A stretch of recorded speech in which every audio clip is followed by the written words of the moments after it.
नमस्कार, मैं डॉक्टर राकेश कुमार लोधी, शासकीय उत्कृष्ट उच्चतर माध्यमिक विद्यालय क्रमांक 1 शिवपुरी से। आज हम ट्रायल बैलेंस का पार्ट 3, जिसमें एग्जाम में जो क्वेश्चंस किस तरीके से आएंगे उन कंडीशंस को यहाँ पर समझेंगे। जैसे हमने पार्ट 1 में इसकी पूरी थ्योरी को समझा, पार्ट 2 में हमने तलपट बनाने के जो मेथड्स थे, विधियां थी, हमने उनको समझी, जिसमें कि हमने बिजनेस ट्रांजैक्शन से जर्नल एंट्री की थी। जर्नल एंट्री के बाद में उनके लेजर बनाए और लेजर बनाने के बाद उनके बैलेंस निकाले और बैलेंस निकालने के बाद उनके जो 4 मेथड हैं इसके तलपट तैयार करने के, उन चारों मेथड को समझा। यहाँ पर हम केवल उनके बैलेंस से, यानी मैं ये कहूँ कि 2 कंडीशंस सबसे ज़्यादा महत्वपूर्ण हैं। एक आपको बैलेंस केवल देगा, मतलब अकाउंट्स के बैलेंस देगा क्वेश्चन में, और उनको बैलेंस को डेबिट में लिखें या क्रेडिट में लिखें। यानी मैं ये कहूँ कि भाई दिए गए बैलेंस से हम ट्रायल बैलेंस कैसे तैयार करेंगे। एक और कंडीशंस आपके सामने आती है, हमें इनकरेक्ट ट्रायल बैलेंस वो देगा, यानी अशुद्ध तलपट देगा, उससे हमें करेक्ट ट्रायल बैलेंस तैयार करना, यानी सही तलपट तैयार करना है। तो इन कंडीशंस को हम समझें। हम ये चीज़ या ये कंडीशंस हम समझ चुके हैं कि किन अकाउंट के बैलेंस डेबिट होते हैं, किन के क्रेडिट होते हैं। इन कंडीशंस को हम एक बार और समझें। देखिए, हमने जो अकाउंट्स के टाइप्स समझे थे, उन टाइप्स को लेके हम यहाँ पर चलते हैं। तो सबसे पहले मैं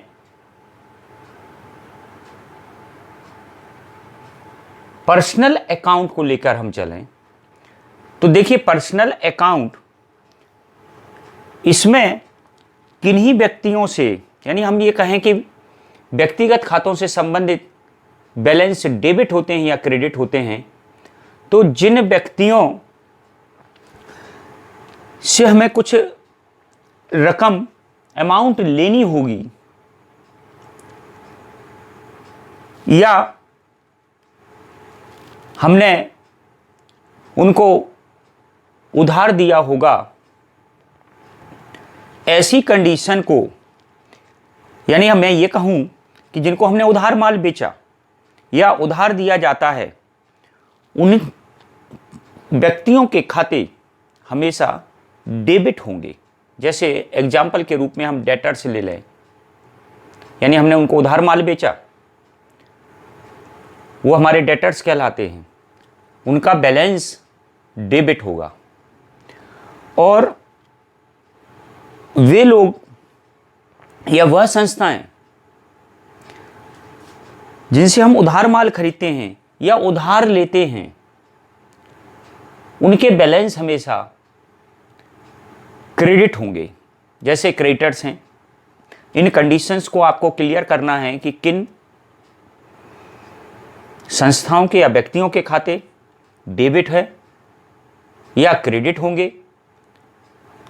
उन कंडीशंस को डेबिट या क्रेडिट हम कर देंगे। इसके बाद दूसरा खाता आता है इम्पर्सनल अकाउंट, और इम्पर्सनल को भी हमने वहां पर 2 भागों में विभाजित किया था, रियल अकाउंट और नॉमिनल अकाउंट। तो अब आप आइए रियल अकाउंट पर। हमने रियल अकाउंट को भी 2 भागों में डिवाइड किया था, एक गुड्स अकाउंट और एसेट्स अकाउंट। गुड्स से संबंधित यानी माल खातों को छोड़कर हम ये कहें, जो भी हमारे रियल अकाउंट हैं या मैं ये कहूँ वस्तुगत खाते हैं, यानी एसेट्स हैं, उनके बैलेंस हमेशा डेबिट होंगे। आपने लेजर जब बनाए थे उन लेजर के बैलेंस निकाले, उन बैलेंस में आपने ये अनुभव किया होगा कि जो भी एसेट्स अकाउंट हैं वो उन सभी का बैलेंस डेबिट आया होगा, और माल खातों को छोड़कर जो भी रियल अकाउंट हैं उन सबके बैलेंस हमेशा डेबिट आएंगे। अब बात आती है गुड्स अकाउंट की। तो गुड्स अकाउंट्स को हमने 6 भागों में डिवाइड किया था। सबसे पहले परचेज, क्रय खाता। अब आप ये देखिए, परचेज जो है इसका बैलेंस डेबिट होगा। इसका अपोजिट लीजिए, परचेज रिटर्न, इसका बैलेंस हमेशा क्रेडिट होगा। अब आप आइए सेल्स में। सेल्स का बैलेंस, विक्रय खाते का बैलेंस हमेशा क्रेडिट होता है। इसका उल्टा चलिए आप, sales return. Sales return account का बैलेंस डेबिट होगा। इसके बाद फिर हमने उसको डिवाइड किया था स्टॉक, जिसमें opening stock and closing stock. तो देखिए, ओपनिंग स्टॉक का बैलेंस हमेशा डेबिट होगा, लेकिन क्लोजिंग स्टॉक का बैलेंस, यानी उसकी हम एंट्री कहें, लेजर बनाते हैं, उसका अकाउंट बनाते हैं, अलग से नहीं बनाते, इसलिए इसे हम ट्रायल बैलेंस में शामिल नहीं करते। ट्रायल बैलेंस में इसको इंक्लूड नहीं किया जाता। नेक्स्ट कंडीशन थी cost of goods sold. Cost of goods sold को भी बैलेंस हम डेबिट में लिखते हैं, लेकिन यहां पर अभी मैं कंडीशन समझाऊंगा इस कॉस्ट ऑफ गुड्स सोल्ड की और क्लोजिंग स्टॉक की। ये 2 कंडीशंस हैं जो कि कभी हम किन परिस्थितियों में हम इसको ट्रायल बैलेंस में शामिल करेंगे और किन परिस्थितियों में इनको शामिल नहीं करेंगे। इसके बाद देखिए नॉमिनल अकाउंट। नॉमिनल अकाउंट को भी हमने 2 भागों में डिवाइड किया था, expenses and losses. Expenses and losses जितने भी हैं इनके लेजर या इनके अकाउंट्स जो भी हैं, इनके बैलेंस हमेशा डेबिट होंगे। अब आपको ये उसके नेचर के हिसाब से समझना पड़ेगा कि कौन सा एक्सपेंसेज है और प्रॉफिट या लॉस, सॉरी प्रॉफिट या गेन। तो प्रॉफिट या गेन, इनके बैलेंस हमेशा क्रेडिट होंगे। यहां कंडीशंस को आपको समझना पड़ेगा कि कौन सा प्रॉफिट है, कौन सा हमारा एक्सपेंसेज है। जैसे मान लीजिए केवल इंटरेस्ट लिखा हुआ है, कमीशन लिखा हुआ है, डिस्काउंट लिखा हुआ है, केवल डिस्काउंट अकाउंट लिखा हुआ है, केवल इंटरेस्ट अकाउंट लिखा हुआ है, तो हमेशा जब तक क्वेश्चन में कुछ नहीं लिखा, उनके आगे बैलेंस नहीं, डेबिट या क्रेडिट नहीं लिखा, तो हम इसे हमेशा डेबिट मानेंगे, यानी हम उसको एक्सपेंसेज लेके चलेंगे, डिस्काउंट अलाउड लेके चलेंगे। लेकिन स्पेशली उसने बोला है कि इनका बैलेंस क्रेडिट है, तो फिर हम उसको क्रेडिट लिखेंगे। या इंटरेस्ट रिसीव्ड लिखा हुआ है तो क्रेडिट है बैलेंस, क्योंकि इनकम है। डिस्काउंट रिसीव्ड लिखा हुआ है तो क्लियर है कि इनकी कंडीशंस आपकी जो है क्रेडिट होगी। इन कंडीशंस को हमने समझा, इनके बैलेंस को हमने समझ लिया कि इनके ये बैलेंस जो मैंने समझाया अभी कि इनके बैलेंस हमेशा यही होंगे, डेबिट होंगे, क्रेडिट होंगे। अब एक कंडीशंस को हम लेके चलते हैं और यहाँ एक क्वेश्चन को सॉल्व करेंगे। ये क्वेश्चन बच्चों को लिंक में वो डिस्क्रिप्शन बॉक्स पर मिलेगा। उस कंडीशंस को ना तो इसमें डेबिट बैलेंस लिखा हुआ है या क्रेडिट बैलेंस लिखा हुआ है, केवल आपको बैलेंस दिए हुए हैं। जैसे आपको मैं कंडीशंस लेके यहाँ चल रहा हूँ कि भाई कैपिटल का बैलेंस दिया है 23,000 रुपये, कैश का balance 800, commission debit 250, purchase 11,900, drawing 620, furniture 1100, bank debit दिया हुआ है बैलेंस 2550, डिस्काउंट दिया है डेबिट में 120, सैलरी दी है 1860, क्रेडिटर्स दिए हैं 4420, मोटर कार दी हुई है आपको 3300 रुपये, रेंट दिया है 1260 रुपये, वेजेज आपको दी हुई है 4860 रुपये, डेटर्स 13220 रुपये, एडवर्टाइजमेंट 300 रुपये, जनरल एक्सपेंसेस 2460, ओपनिंग स्टॉक 3000 और सेल्स 20480। ये केवल आपको बैलेंस दिए हुए हैं। अब इससे हमें ट्रायल बैलेंस प्रिपेयर करना है और ये कंडीशन 31 मार्च 2015 की दी हुई है। देखिए ट्रायल बैलेंस, अब आपने को हमने जो कंडीशन समझी थी बनाने के, उसके मेथड समझे थे। यानी पहला समझा था हमने योग विधि टोटल मेथड से, दूसरा मेथड समझा था हमने बैलेंस मेथड, तीसरा हमने समझा था योग एवं शेष विधि। ये तीन कंडीशंस को हमने वहाँ पर समझा था। चौथी कंडीशन को हमने नहीं समझा था, वहाँ पर केवल नाम बता दिया था मैंने। वहाँ जब बैलेंस दिए हुए हैं क्वेश्चन में तो समझ जाना चाहिए कि ये पूरा बैलेंस मेथड से ही तैयार होगा। यानी यहाँ पर हम जो ट्रायल बैलेंस तैयार कर रहे हैं वो बैलेंस मेथड से तैयार कर रहे हैं।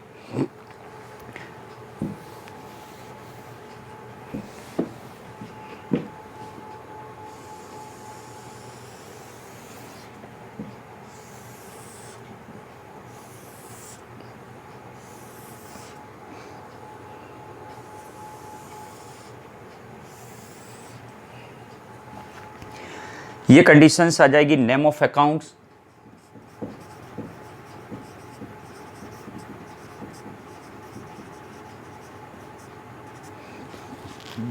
LF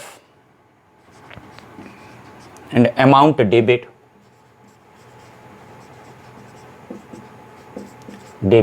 and amount credit। ऊपर हम डेट लिखेंगे ट्रायल बैलेंस,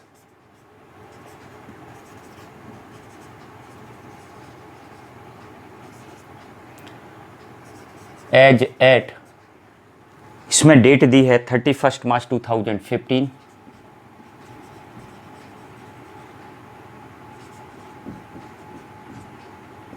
अब आप कंडीशन समझिए। सबसे पहले हमें कैपिटल दिया हुआ है, कैपिटल का अकाउंट दिया है, हम नाम लिखेंगे कैपिटल, और कैपिटल में अमाउंट, कैपिटल का बैलेंस हमेशा क्रेडिट बैलेंस आएगा। इस कंडीशन को बच्चे अच्छे तरीके से समझ लें। ये क्रेडिट में लिखा जाएगा 23,000 रुपये क्रेडिट बैलेंस। फिर इसके बाद नाम दिया है कैश, कैश अकाउंट का बैलेंस एसेट्स है, बैलेंस आपका 800 आएगा। डेबिट में जो है लिखा जाएगा हमेशा, क्योंकि एसेट्स अकाउंट है, रियल अकाउंट का एसेट्स का पार्ट है। मैंने आपको इसको पहले समझा चुका हूं। अब देखिए नेक्स्ट कंडीशंस दी है कमीशन। कमीशन अकाउंट, इसमें क्वेश्चन में मैंने आपको बताया, अगर स्पेशली दिया हुआ है, उसने कंडीशंस को क्लियर किया है, डेबिट लिखा हुआ है तो डेबिट में ही लिखेंगे। यदि केवल कमीशन लिखा होता तो फिर हम कंफ्यूज होते कि भाई इसको डेबिट में लिखें या क्रेडिट में, तो हम इसको डेबिट मानते हैं। अगर कमीशन रिसीव्ड लिखा है या बैलेंस के रूप में इसको क्रेडिट लिखा गया है तब जाके हम इसको क्रेडिट लिखेंगे। कमीशन है आपका 250, डेबिट में जाएगा। Next purchase, purchase account, balance मैं समझा चुका हूं, परचेज का डेबिट होगा 11,900। ड्राइंग्स,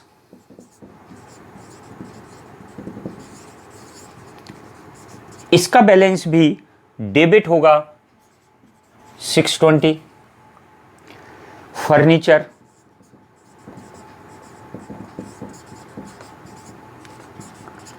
एसेट्स है ये, यानी रियल अकाउंट है और एसेट्स का पार्ट है, 1100 बैंक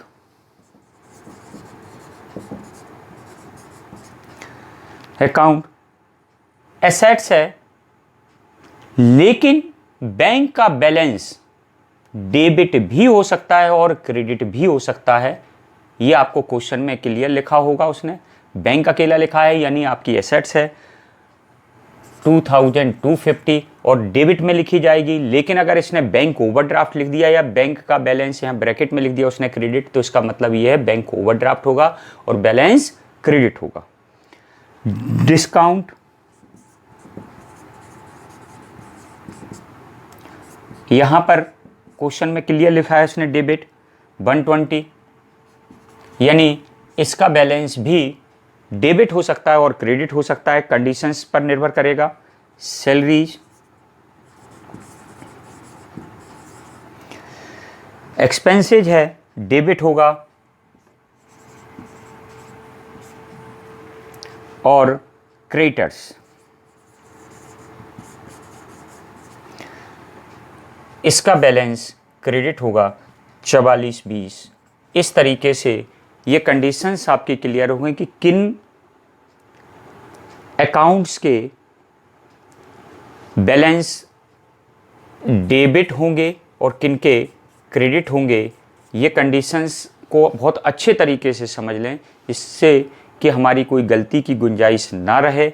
अब हम इसका जब टोटल लगाएंगे तो ये दोनों पक्षों का टोटल आपका बराबर आएगा, यानी जब हमने इसको सॉल्व किया तो ये जो है कंडीशंस, जिन लेजर के बैलेंस डेबिट आते हैं उनको डेबिट में लिखा और जिनके क्रेडिट आते हैं उनको हमने क्रेडिट में लिखा, यानी ये टोटल आपका जो है 27,420 ये टोटल आपका इस तरीके से ये क्वेश्चन आपका यहाँ पर जो बैलेंस दिए हुए हैं उन बैलेंस से हमने ट्रायल बैलेंस प्रिपेयर किया, वो कंडीशंस को हमने समझ लिया। अब अगली कंडीशन, एक ट्रायल बैलेंस वो दे रहा है आपको क्वेश्चन में और उस क्वेश्चन में वो इनकरेक्ट है, यानी उनका बैलेंस तो मिल भी सकता है लेकिन किसी जिस लेजर का बैलेंस डेबिट होना चाहिए था उसको क्रेडिट में रख दिया, जिसका क्रेडिट होना चाहिए था उसको डेबिट में रख दिया। हम उसको करेक्ट करेंगे और करेक्ट करने के बाद हम अपना जो ट्रायल बैलेंस तैयार करेंगे उसका बैलेंस भी बराबर आएगा। यहाँ पर एक उसी कंडीशंस को लेकर मैं एक और कंडीशन समझा रहा हूँ, कॉस्ट ऑफ गुड सोल्ड, बिके हुए माल की लागत की कंडीशन। देखें आप इसमें किस तरीके से इसको सॉल्व करेंगे।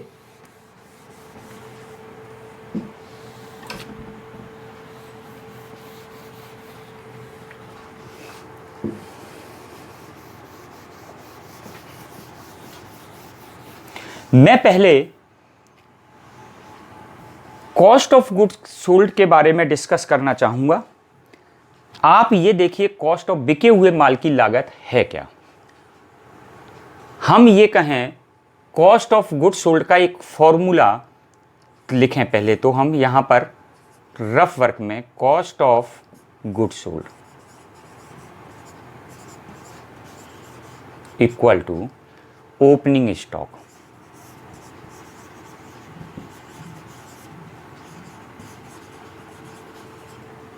प्लस परचेज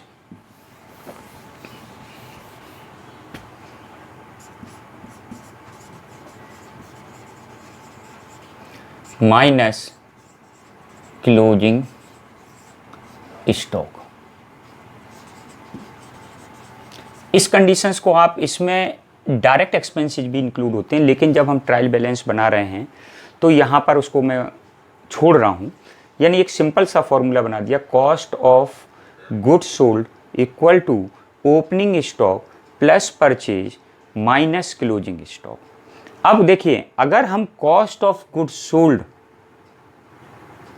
को अपने ट्रायल बैलेंस में लिखते हैं तो इस क्लोजिंग स्टॉक को भी, क्योंकि ये जो क्लोजिंग स्टॉक है ये माइनस में है, तो इधर आकर ये इक्वल में आकर ये प्लस में हो जाएगा, यानी हमें क्लोजिंग स्टॉक को भी ट्रायल बैलेंस में दिखाना पड़ेगा, तब जाकर हमारा ट्रायल बैलेंस कंप्लीट होगा।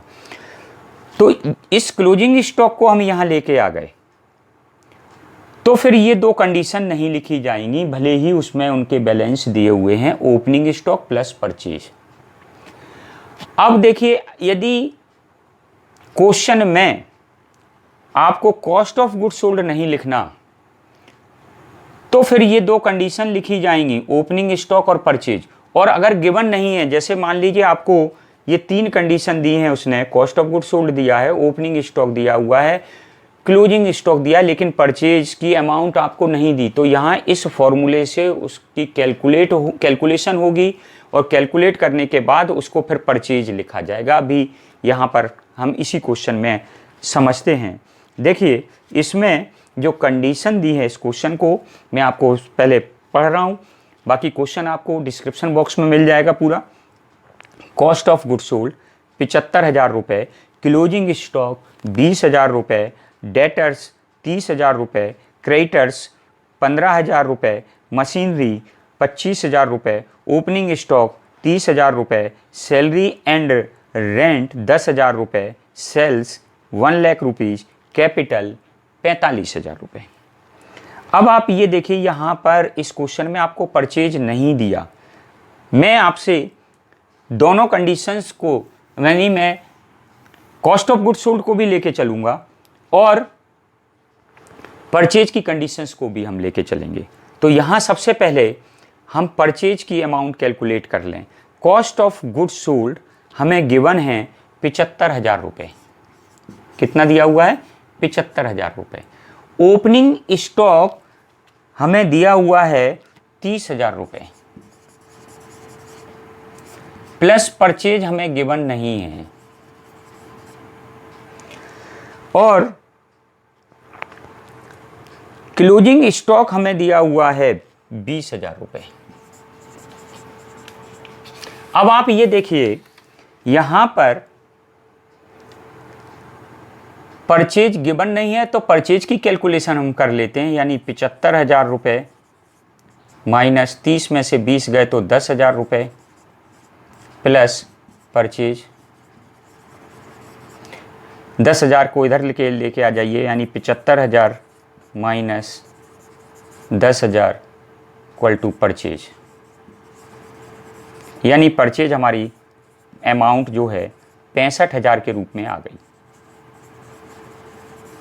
ये 65,000 रुपये हमारा परचेज आ गया। अब कंडीशन समझिए, यदि हम यहाँ पर बिल्कुल क्लियर है कि अगर कॉस्ट ऑफ गुड्स सोल्ड, ये कंडीशंस और ये कंडीशन क्लोजिंग स्टॉक की, ये अगर आप लिखते हैं, ये दोनों, क्योंकि ये इधर आके इक्वल के आके इधर आकर प्लस में आ जाएगा, तो ये दोनों कंडीशंस लिखते हैं, तो फिर ये दोनों कंडीशन नहीं लिखेंगे, और यदि हम इन दोनों को नहीं लिखते तो फिर ये दोनों कंडीशंस, क्योंकि हमें मालूम है कि LHS और RHS दोनों बराबर होते हैं, एक पक्ष दूसरे पक्ष के बराबर होगा।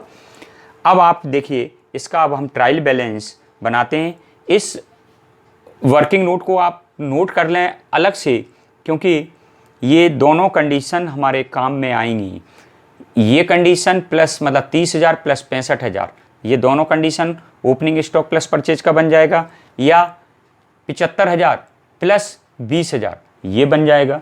तो अब आप इस क्वेश्चन को समझें।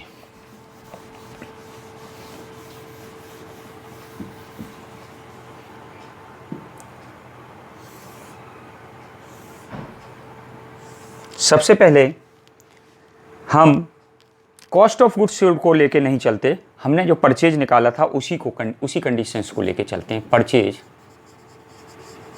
अकाउंट, ये हम लोगों ने कैलकुलेट किया था 65,000, 65,000। परचेज का बैलेंस डेबिट होता है, हमने डेबिट में लिख दिया। अब आप आइए इसके बाद डेटर्स।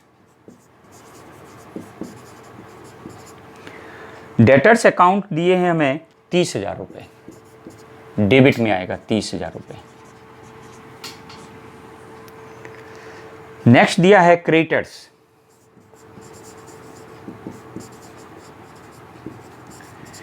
क्रेडिटर्स का बैलेंस क्रेडिट होता है, इसकी अमाउंट दी है आपको 15,000 रुपये। मशीनरी अकाउंट,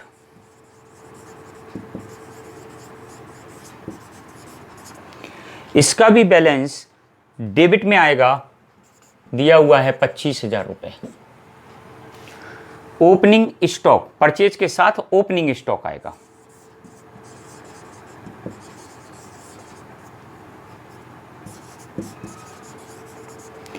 और इसका बैलेंस डेबिट होगा, ये अमाउंट दिया है आपको 30,000 रुपये। Next, salary and rent,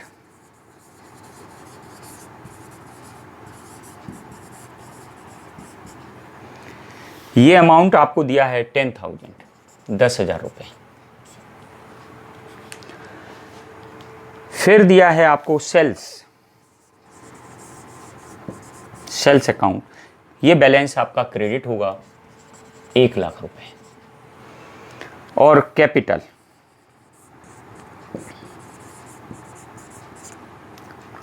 capital account का बैलेंस क्रेडिट में आएगा 45,000 रुपये। जब हम इसका टोटल लगाएंगे, ये दोनों पक्ष आपका बराबर आएगा, यानी 1,60,000, 1,60,000। अब आप ये देखिए, ये जो कंडीशन है वो बिल्कुल क्लियर हो गई कि यहाँ पर हमने परचेज और ओपनिंग स्टॉक को लिखा है। इस क्वेश्चन को अब हम दूसरे तरीके से, यानी जैसे क्वेश्चन में कॉस्ट ऑफ गुड्स सोल्ड जब हमें दिया था, मैंने अभी आपको बताया कि cost of goods sold plus closing stock equal to opening stock plus purchase. अब आप ये देखें, यहां पर ये दोनों कंडीशन को हमने लिया है, यानी परचेज को लिखा और ओपनिंग स्टॉक को लिखा। अब हम ये चाहते हैं कि हमने ये नहीं लेना, हमें तो ये कंडीशन से लेना है, तो भी आपका ट्रायल बैलेंस सही होगा। अब आप ये देखिए, हमें इस क्वेश्चन में जो कॉस्ट ऑफ गुड्स सोल्ड है वो दिया हुआ है 75,000 रुपये, और क्लोजिंग स्टॉक हमें दिया हुआ है 20,000 रुपये। यानी केवल एक ही कंडीशन में क्लोजिंग स्टॉक ट्रायल बैलेंस का भाग बनता है जब हम कॉस्ट ऑफ गुड्स सोल्ड को यहां पर लिखते हैं। बाकी क्लोजिंग स्टॉक कभी भी ट्रायल बैलेंस में नहीं लिखा जाता। अब आप ये देखें, यहां पर परचेज के जगह अब हम यहां लिखते हैं कॉस्ट ऑफ गुड्स सोल्ड।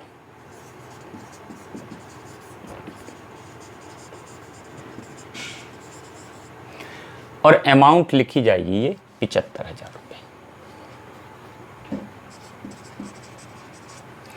और अब क्लोजिंग ओपनिंग स्टॉक की जगह अब हमें लिखना होगा क्लोजिंग स्टॉक, और ये अमाउंट लिखी जाएगी आपकी 20,000 रुपये। अब आप ये देखेंगे टोटल तो भी बराबर आएगा। देखें आप, 30 और 20, 50, 80 और 80, 61, टोटल आपका 1,60,000 आएगा। यानी दोनों तरीके से हम ने जो है ट्रायल बैलेंस को बनाना सीखा, जिसमें कि कॉस्ट ऑफ गुड्स सोल्ड दिया हुआ होगा। यदि हम कॉस्ट ऑफ गुड्स सोल्ड और क्लोजिंग स्टॉक को लिखते हैं तो ओपनिंग स्टॉक और परचेज को नहीं लिखेंगे। अगर हम इन दोनों को लिखते हैं तो फिर ये कंडीशंस नहीं लिखी जाएगी। ये क्लियर हो गई। इस तरीके से ये जो चैप्टर है आपका ट्रायल बैलेंस का, ये अब आप यहाँ पर कंप्लीट हो चुका है।